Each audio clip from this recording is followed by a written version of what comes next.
স্থির থাকতে চায়, গতিশীল বস্তু গতিশীল থাকতে চায়, একই বস্তুর এই ধর্মকে জড়তা বলা হয়।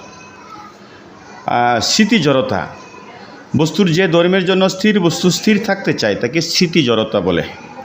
গতি জড়তা, বস্তুর যে ধর্মের জন্য গতিশীল বস্তু গতিশীল থাকতে চায় তাকে গতি জড়তা বলে।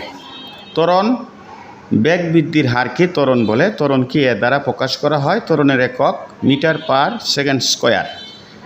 বেগ, কোনো বস্তু নির্দিষ্ট দিকে একক সময়ে যে দূরত্ব অতিক্রম করে তাকে বেগ বলে। বেগকে বি দ্বারা প্রকাশ করা হয়। বেগের একক মিটার পার সেকেন্ড।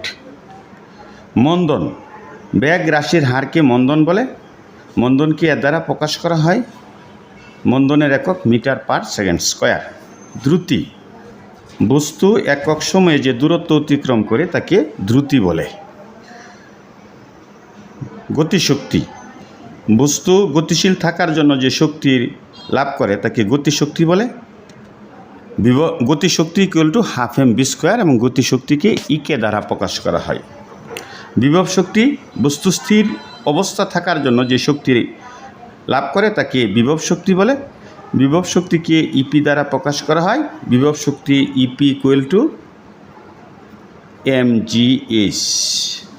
ধন্যবাদ। আমরা পরবর্তী ক্লাসে, এই ক্লাস ভালো লাগলে পরবর্তী ক্লাসটি ইনশাল্লাহ আমরা